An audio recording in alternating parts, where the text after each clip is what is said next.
press conference yang akan disampaikan oleh Warman terkait kejadian ada di Tol Cikampek.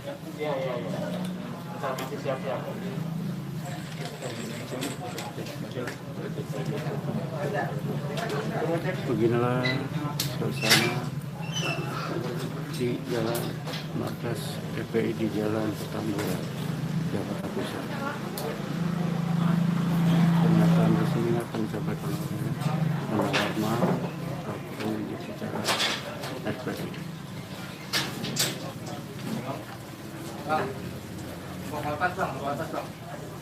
Ini berbayang enggak ya?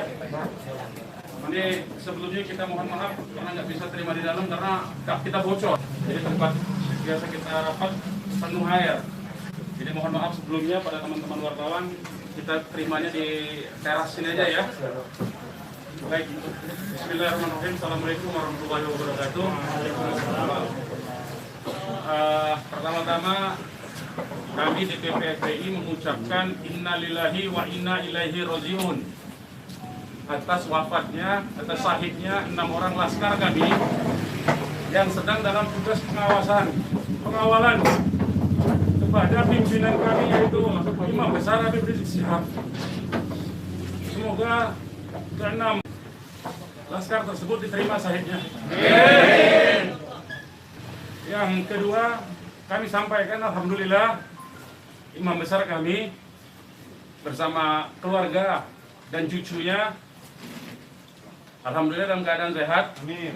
Ya. Dan saat ini sedang dalam pemulihan sebetulnya.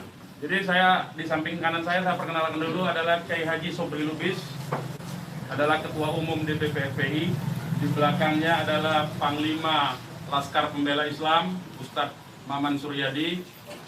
Di belakang saya Wakil Panglima Laskar Pembela Islam Ustadz Jordan, dan ada pengurus FPI di belakang kita. Jadi pertama-tama saya mau sampaikan bahwa kami sebelum ada pengumuman dari pihak Polda, yang tadi itu pun kita dapatnya dari televisi, sebelum kita mendengarkan pernyataan dari pihak Polda, itu kita masih menganggap ke-6-nya dalam status hilang. Makanya pernyataan kita yang pertama keluar itu adalah pernyataan statusnya masih dalam keadaan hilang kita sebutkan. Karena itu pernyataan dibuat pagi hari ya, sebelum kita mendengar kabar bahwa ke-6-nya sudah syahid. Nah, kemudian saya mau jelaskan kronologi backgroundnya dulu, bahwa beberapa hari yang lalu ya, memang ada beberapa pengintai di Pondok Pesantren Habib Rizik, yaitu hari Jumat ya. Hari Jumat itu ada beberapa pengintai yang ditugaskan oleh institusi resmi negara. Ya, saya tidak mau sebut. Oleh institusi resmi negara yang ditugaskan mengintai 24 jam. Mereka menggunakan drone dan peralatan canggih lainnya. Dan kemudian ada komunikasi dari laskar yang menjaga Pondok Pesantren Habib Rizik di Megamendung itu dengan para pengintai. Karena kebetulan mereka terjebak dengan cara pengintaian mereka sendiri yang tidak profesional. Ada komunikasi antara laskar penjaga Markas Syariah Megamendung dengan para pengintai. Ya. Ada 3 orang yang berhasil dikomunikasikan dan kita mendapatkan semua data-datanya. Ya, data-datanya kita dapatkan semua, identitasnya kita dapatkan semua, dan ternyata pengintaian itu bukan cuma terjadi di Megamendung, di lokasi Pondok Pesantren Habib Rizik, tetapi juga di Petamburan sini. Posisinya di sebelah sana, ya, posisi para pengintai. Ada foto-fotonya kita dapatkan. Kemudian juga di Sentul yang sempat dilakukan aksi demonstrasi. Artinya yang saya mau sampaikan di sini, Habib Rizik sejak kepulangannya memang diintai 24 jam. Ada 30 orang. Masih orang di Megamendung. Jadi kita sudah tahu sebetulnya, ya, kita sudah tahu. Nah, setelah proses hari Jumat itu, beliau bersama keluarga meninggalkan tempat istirahat beliau, tempat pemulihan beliau yang tadinya di Megamendung, beliau pindah ke Sentul, ya, pindah ke Sentul. Kemudian Ahad, ya, malam, yaitu hari Minggu pukul 22.30, artinya lebih sekitar setengah 11-an, ya, setengah 11 sampai jam 11 malam, beliau meninggalkan lokasi dari Sentul untuk menuju ke tempat pengajian keluarga inti. Saya mau sebutkan, pengajian subuh, ya, pengajian subuh keluarga inti. Jadi tidak melibatkan pihak mana-mana pun juga. Dengan 4 mobil keluarga. Di dalam mobil ada istri beliau, ada anak dan ada menantu. Artinya ada perempuan di dalam mobil itu. Dan ada cucu beliau. 2 orang masih bayi, 3 orang balita. Ya. Jadi di rombongan Habib Rizik itu ada balita, ada bayi dan masih belum 1 tahun dan ada balita. Itu yang saya mau tegaskan. Jadi ini adalah perjalanan keluarga biasa.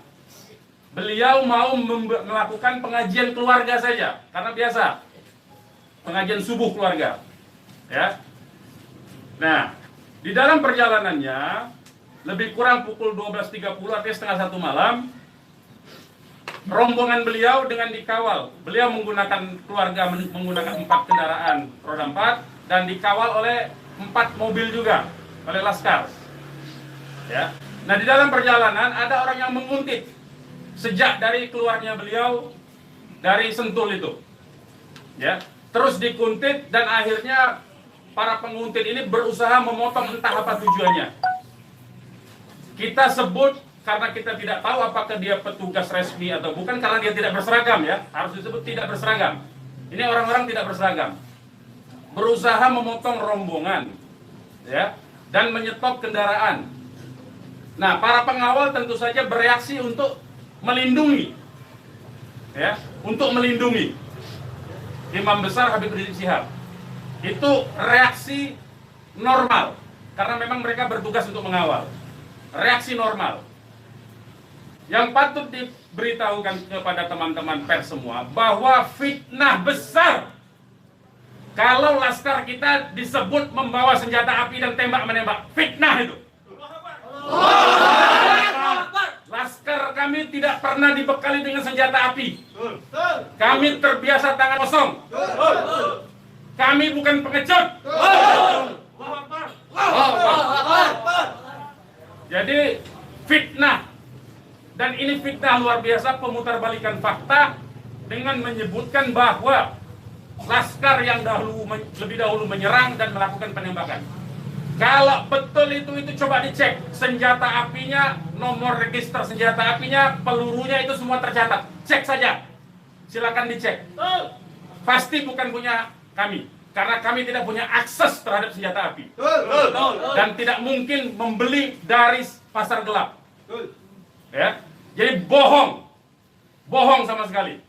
Apalagi di FPI, di kartu anggota FPI dan kartu anggota LPI disebutkan bahwa setiap anggota FPI dilarang membawa senjata tajam, senjata api, bahkan dan bahan peledak.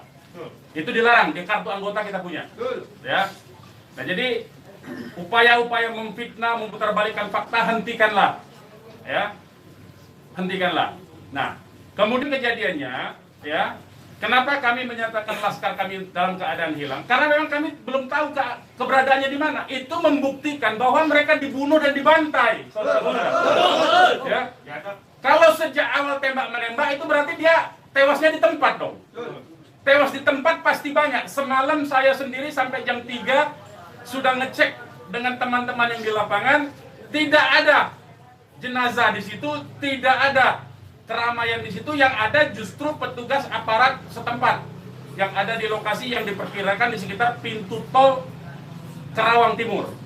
Ya, di tengah malam itu saya suruh cek Begitu saya mendengar ada berita terjadi ada laskar kita yang ditembak, kita suruh cek ke pintu tol Karawang Timur, ternyata tidak ada mobil laskar di situ. Mobil laskar tidak ada, jenazah tidak ada. Kalau itu memang tembak menembak dan tewas di tempat, itu pasti ada jenazah di situ. Pasti membutuhkan proses lama untuk evakuasi di situ. Tetapi ini tidak ada. Dan bahkan saudara-saudara perlu ketahui, teman-teman media, sempat salah satu laskar mengirimkan voice note rintihan dari salah satu laskar kita yang ditembak. Itu artinya apa? Itu artinya laskar kami dibawa ke satu tempat dan dibantai di tempat itu. Dibantai di tempat lain. Itu artinya. Dan kemudian waktu kemudian setelah voice note terkirimkan, tidak ada lagi HP dari laskar 6 orang itu yang aktif kita hubungi. Kita sudah cari sampai pagi tadi, sampai siang tadi sebelum pengumuman dari pihak Polda, kita sudah cari kemana-mana, ke rumah sakit kita cari, ke kantor polisi kita cari, karena kita anggapnya itu orang hilang. Dan ternyata kemudian ada pengumuman bahwa seperti yang dinyatakan fitnah, yang menyatakan tembak menembak itu. Ya. Nah jadi sekali lagi saya mau katakan tidak betul. Ya, berdasarkan fakta-fakta dan kronologi yang saya sampaikan bahwa terjadi tembak-menembak dan laskar memiliki senjata api itu tidak betul sama sekali. Itu fitnah besar terhadap kami, fitnah besar terhadap umat Islam. Kami anggap itu upaya memutarbalikkan fakta yang tidak pada tempatnya. Saudara-saudara harus diperhatikan, ini 6 orang ya, 6 orang wafat dibantai, keluarganya ada 1 di dalam. Ya, ibunya ada 1 di dalam, ada 1 orang tuanya laki-laki sedang sholat di masjid. Ya, ini anak-anak kita tahu persis. Anak-anak ini hanya bentuk kecintaannya mengawal pimpinan kami, imam besar, hanya bentuk pengabdian, tidak memiliki agenda apapun, tidak memiliki senjata api, tidak memiliki bahan peledak dan segala macam bentuk senjata lainnya. Dari kami, saya kira itu. Ketua Umum silakan kalau ada yang mau menyampaikan. Silakan.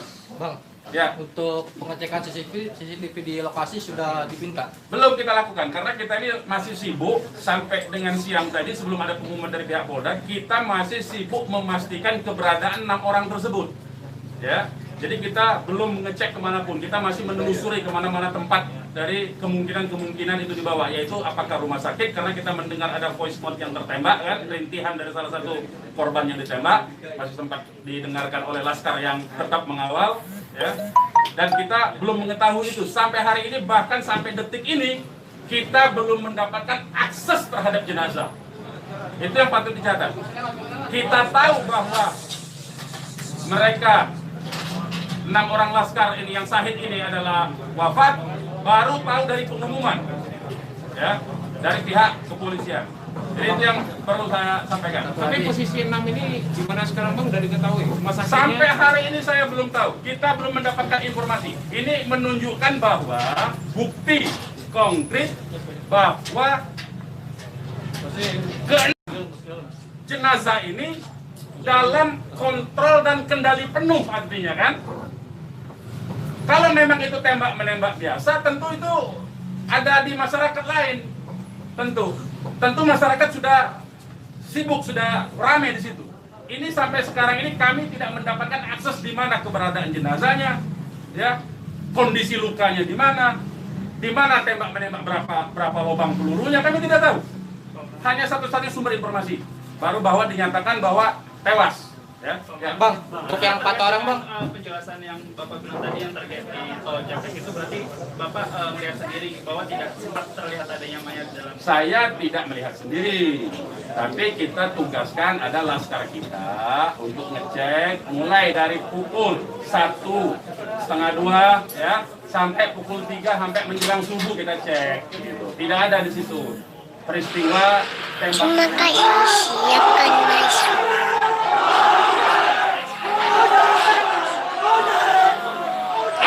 Terima kasih. Siapkan masuk. Lokasi yang kita duga tempat terjadinya itu. Bang, untuk yang 4 orang yang masih sisa itu kan ada 10 orang kan yang dikabarkan Yang mengawal itu 4 mobil. Jadi lebih dari 10 orang. Berarti yang sisanya itu bakal bisa menjadi saksi dong Bang? Insya Allah bisa, ya, insya Allah bisa. Tapi konsentrasinya 2 mobil konsentrasi terus melakukan pengawalan terhadap Habib Rizik, ya. Yang 2 mobil lagi itu yang berhadapan dan untuk upaya ditangkap oleh pihak yang kita belum tahu sampai sekarang. Tapi diakui oleh mereka itu sebagai polisi kan. Mestinya kalau polisi, saya mau katakan, kalau polisi dalam upaya penyidikan itu mestinya penyerahan surat. Kan surat sudah diserahkan, untuk apa lagi dikuntit? Kan Habib Rizik tinggal datang atau tidak kan? Kalau dia datang kan ada upaya-upaya hukum yang mereka gunakan berdasarkan kewenangan mereka. Tidak perlu ada kuntit-mengkuntit seperti itu. Ya.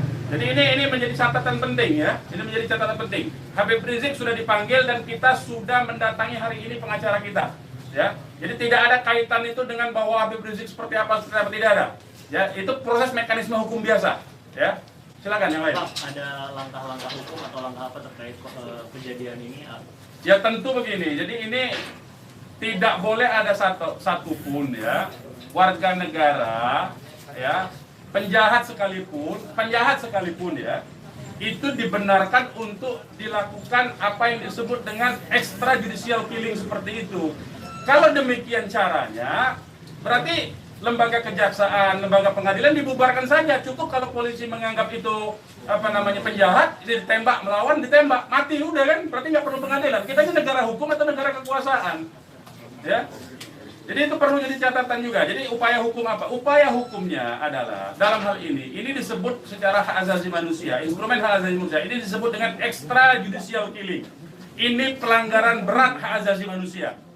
Mereka yang melakukan proses pembunuhan extrajudicial killing ini, pembunuhan di luar proses hukum ini mestinya diadili oleh pengadilan HAM. Ya, mestinya instrumen yang bergerak adalah Komnas HAM ini. Ya, Komnas HAM. Ya, kita minta Komnas HAM secara terbuka untuk melakukan penyelidikan karena ini jelas-jelas by intention ini, ya. Dan yang dilakukan terhadap Habib Rizik ini terencana, ya. Ya, silakan. Penegasan aja, jadi informasi mengenai meninggalnya anggota Laskar ini itu berdasarkan hasil rilis yang disampaikan dari pihak Polda, dari pihak Polda. Makanya kita menjadi heran. Ya, artinya itu firm mereka dibunuh tuh, ya. Yang 6 orang itu sendiri identitasnya bisa disebutkan. Yang 6 orang identitas, baik saya bacakan.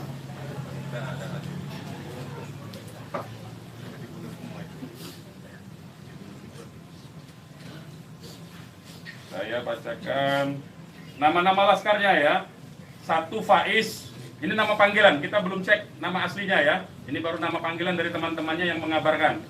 1 Faiz, 2 Ambon, 3 Andi. Yang Andi ini ibunya sudah ada di sini, di dalam kantor kita. 4 Reza, 5 Lutfi, 6 Kadafi. Ya. Semuanya adalah anggota Laskar dari Laskar DKI. Ya. Saya ulangi lagi, Faiz, Ambon, Andi, Reza, Lutfi dan Kadafi, ya, 6 orang. Usianya sendiri rentangnya ada? Usianya kita masih cross check dengan keluarga ya. Kita belum tahu karena kita kan tidak pegang KTP-nya. Bang, satu lagi nih. Peristiwa baku tembak ini kan terjadi. Tidak ada peristiwa baku tembak, Mas. Peristiwa penembakan yang ada. Peristiwa penembakan ini kan dikabarkan sama Pak Kapolda karena ada isu pengarahan massa ke Jakarta mengawal Habib Rizik pemeriksaan. Nah, apakah itu benar? Jadi itu membuktikan itu fitnah ya. Habib Rizik itu menuju luar Jakarta, bukan menuju dalam Jakarta. Jadi kebohongan-kebohongan seperti itu tidak layak dikutip menurut saya. Ya, tidak boleh informasi publik dijejali dengan berbagai macam kebohongan. Hentikan kebohongan. Habib Rizik menuju arah luar Jakarta, bukan menuju dalam Jakarta. Menuju ke tempat pengajian. Pengajian itu pengajian keluarga. Keluarganya keluarga inti. Terdiri dari, ya kalau saya sebutkan nanti Habib Rizik terancam nyawanya. Mau tanggung jawab nggak nanti? Lokasi penembakannya di mana, Pak? Lokasi penembakan diperkirakan pintu tol Karawang Timur. Yang udah dicek di sana di mana? Sudah dicek di situ. Karawang Timur. Pintu tol Karawang Timur. Sudah kita cek. Berarti kalau dari rombongan HRS sendiri nggak ngelihat ada tembak-menembak di situ ya, Pak? Yang tiba-tiba tidak ada, memang tidak ada tembak-menembak. Ya, memang tidak ada tembak-menembak. Sudah saya katakan berulang-ulang, tidak ada tembak-menembak. Kalau bahasanya tembak-menembak, itu artinya dua belah pihak memiliki senjata api yang sama. Jadi kayak saya mohon lah ya, penggunaan diksi ini, kita didiklah masyarakat ini, didiklah publik ini, edukasilah publik ini dengan fakta yang sesungguhnya. Dari kami menyatakan tidak ada tembak menembak. Kalau konotasinya penggunaan diksi tembak menembak itu dua belah pihak saling memegang senjata Tapi api. sempat mendengar senjata api dari polisi atau apa? Bagaimana? Salah satu mobil sempat terkena sempi dan sebagainya, Pak. Bukan salah satu mobil, 6-6-nya udah tewas sekarang dinyatakan sendiri oleh mereka. Mengakui. Dilihat 4 rombongan itu, Pak. 4 mobil itu, Pak. Nah, satu mobil, ya sudah saya katakan tadi, yang mengawal Habib Rizik ini 4 mobil. 2 mobil terus mengawal Habib Rizik menuju tempat pengajian. Yang 2 lah kemudian yang berusaha dihadang oleh OTK ini. Begitu, saudara. Ya. Kemudian terjadilah upaya-upaya penangkapan itu dan ada sekali penembakan di tahap awal itu dan mengenai satu laskar. Satu laskar inilah kemudian yang voice note-nya sampai ke tim yang lain, ke mobil yang satunya. Mobil yang satunya segera katakanlah menyelamatkan diri begitu. Karena ini ada tembakan, itu bukti ya. Saya mau katakan ini ada 2 mobil. Satu mobil dihadang, satu mobilnya kalau betul ada tembak-menembak dan laskar FPI punya senjata, tentu dihajar pakai mobil satunya. Ini kan tidak terjadi. Buktinya yang satunya mobil kita, laskar kita menyelamatkan diri begitu loh. Ya, itu faktanya. Jadi tidak ada penggunaan diksi tembak-menembak. Penembakan yang ada itu. Penembakan oleh siapa? Sementara ini mereka mengakui bahwa itu dari pihak mereka. Dengan tadi pernyataan kan, jelas kan? Mereka sendiri yang mengakui. Tadinya kita anggap itu OTK, tapi sekarang sudah diakui. Ya. Nah, karena ini aparat negara yang melakukan, maka ini disebut pelanggaran hak asasi manusia yang berat. Begitu.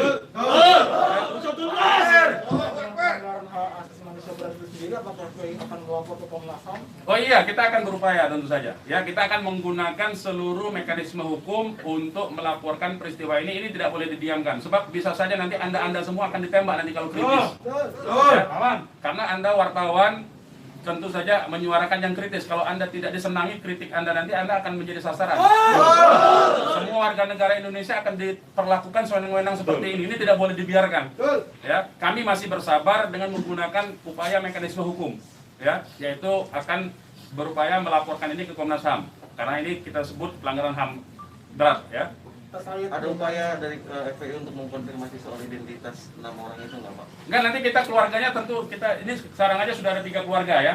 Insya Allah dari keluarga nama-namanya identitasnya akan kita dapatkan dalam waktu segera dan akan kita keluarkan identitas keluarga masing-masing termasuk umur, alamatnya ya. Sudah ada yang dihubungi pihak Polda terkait 6 jenazah itu? Belum ada. Ini kita tidak punya akses informasi ya. Pak, untuk jenazah sendiri ada di mana ya, Pak? Karena kan di Polri sendiri tadi belum ada jenazah ke-6 orang. Nah itu tanya ke mereka yang nembak, mereka yang mengendalikan jenazah, kenapa tanya kita? Tanyanya mereka itu. Itu bukti mereka menguasai itu jenazah, ya. Dan dalam kewajiban seorang muslim itu jenazah harus segera diserahkan kepada keluarga, ya. Jangan dilama-lamakan. Dan keluarga menolak otopsi. Tidak dibenarkan otopsi tanpa izin dari keluarga. Terkait dengan kejadian ini sendiri, responnya Habib Rizik itu apa? Ya, beliau tentu saja mengucapkan innalillahi wa inna ilaihi rajiun. Ya, beliau sangat berduka, sangat bersedih karena ini adalah laskar yang semata-mata mengabdi kepada beliau untuk mengawal beliau. Ya. Beliau sangat sedih tentu saja. Ya, beliau sangat sedih. Balik lagi ke orang yang mengintai itu, Pak, bagaimana FPI memastikan 30 orang itu benar adalah pengintai yang berasal dari lembaga negara, termasuk yang 3 orang di Mega Mendung? Ya, kita punya pengakuannya, kita punya data-data laporan mereka, ya, kepada atasan mereka, kita punya sampai sekarang ini.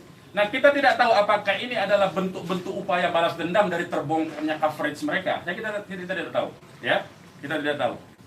Pak, laskar itu tadi disebut polisi adalah laskar khusus yang berusaha menghalangi penyidikan Habib Rizik. Itu penyidikan apa? Penyidikan itu di kantor polisi, Mas. Jadi jangan polisi jangan sembarangan lah, ya saya kira. Penyidikan itu di kantor polisi dan Habib Rizik itu akan dipanggil. Yang dihalangi itu apa? Tidak ada upaya menghalangi. Habib Rizik itu mau menuju pengajian.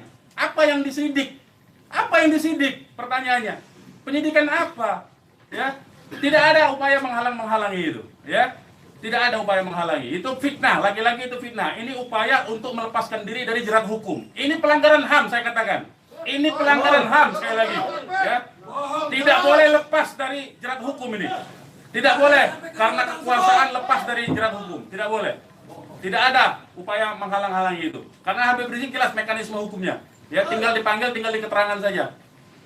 Ya, silakan yang lain. Masih ada? Bang, Ya. Bang, ini barusan IPW merilis tentang kasus ini. Siapa? IPW, Indonesian Police Police Watch. Watch, Jadi oke. IPW mendesak untuk Jokowi mencopot Kapolri sama membentuk tim pencari fakta bahwa ada pelanggaran di sini. Apakah teman-teman FPI akan menggandeng IPW juga untuk membentuk tim fakta? Ya, kalau IPW kan LSM memang dia selama ini berfungsi untuk menjadi pengawas polisi kan, namanya Police Watch kan. Ya, saya setuju, tentu saja terima kasih atas dukungan dari IPW untuk supaya kasus ini dibentuk tim independen. Saya setuju. Tim independen itu tentu saja menurut saya harus dipimpin oleh Komnas HAM karena kewenangan itu ada di Komnas HAM ya. Baik, yang lain. Ada rencana untuk melapor ke Propam juga mungkin, Bang? Ya, jeruk makan jeruk nantinya, Mas. Ya, jeruk makan jeruk. Nah, ya. Nanti ini yang jelas ini saya katakan ini ada unsur dugaan kuat pelanggaran hak asasi manusia yang berat. Ya. Karena dia pelanggaran hak asasi manusia yang berat, maka kewenangan itu ada di Komnas. Ya, bukan lagi di Propam. Kalau Propam itu sekedar profesi saja. Ya. Oke, yang lain kalau tidak ada kita ini. Bang. Ya, ini mungkin insya Allah Ta'ala kita akan masukkan juga untuk bisa membuat tim pencari fakta dari DPR dan seluruh instansi yang terkait agar supaya tim independen bisa segera dilaksanakan, bisa terlaksana dengan yang berwibawa, dengan banyak instansi sehingga kita bisa melihat meminimalisir celah-celah kebohongan ya. Jadi seperti itu. Insya Allah Ta'ala dengan tim pencari fakta independen untuk bisa menguak bagaimana peristiwa ini yang sebenarnya, walaupun kita sudah melihat bagaimana fitnahan-fitnahan yang ditujukan kepada Front Pembela Islam maupun kepada laskar-laskar kami itu semuanya, tapi tetap perlu untuk bisa terkonstruksikan ya dengan data-data dan bukti-bukti, insya Allah Ta'ala dengan keterbukaan dan juga dengan rasa keadilan, insya Allah Ta'ala. Oke, silakan yang lain teman-teman kalau masih ada. Sekarang Pak Habib Rizik posisinya sedang di mana? Oh, kalau kami kasih tahu nyawa Habib Rizik yang terancam, mohon maaf ya, kita tidak bisa kasih tahu soal itu. Baik, yang lain nggak ada? Baik, kepada teman-teman media, sekali lagi saya ucapkan terima kasih yang banyak ya, jazakumullah khairan jaza atas profesionalisme ya, cross check cover both side dari teman-teman, karena memang pemberitaan tidak boleh berdasarkan hanya satu pihak saja. Kami hanya menuntut kemukakanlah fakta dengan apa yang sesungguhnya dari kedua belah pihak. Nanti masyarakat yang akan menilai itu ya. Yang jelas penggunaan diksi tembak-menembak saya kira harus dihentikan, karena itu adalah framing yang jahat terhadap orang tidak berdosa, yaitu 6 orang yang syahid ini. Demikian dari kami. Terima kasih. Billahi taufiq wal hidayah. Wassalamualaikum warahmatullahi wabarakatuh. Takbir! Umat Islam siap! Mereka bersama semua! Bakar!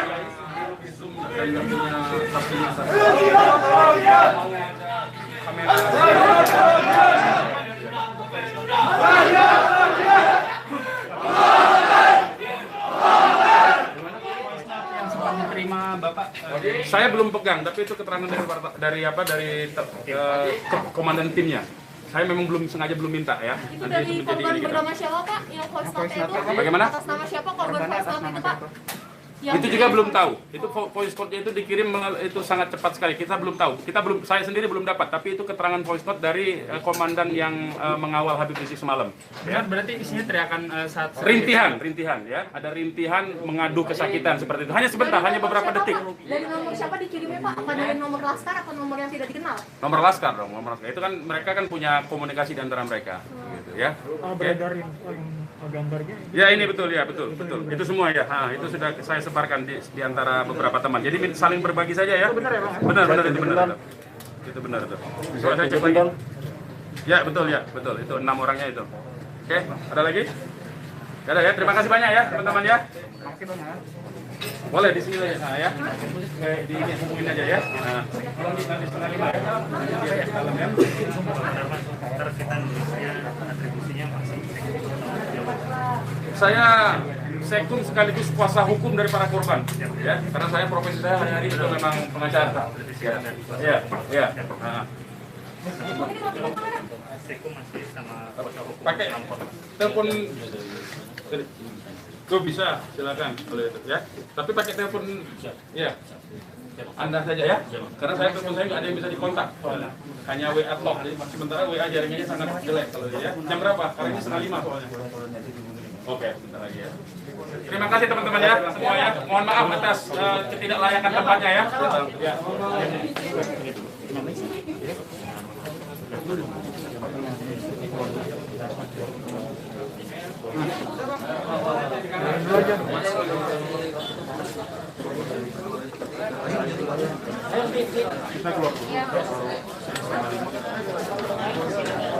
Beginilah suasana di markas PI di Kecamatan Jakarta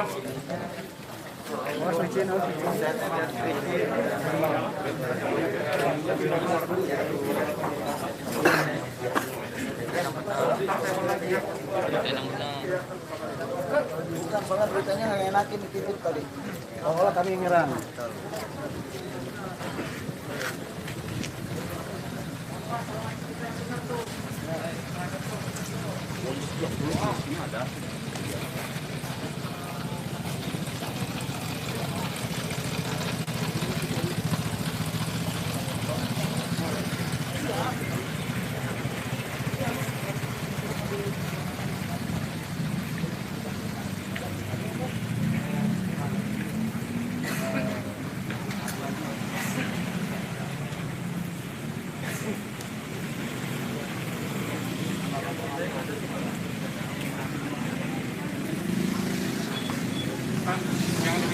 Siap. Oke. Siap.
Demikian live report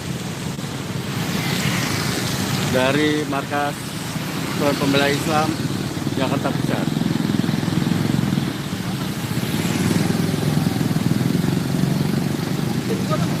Masih ada tuh.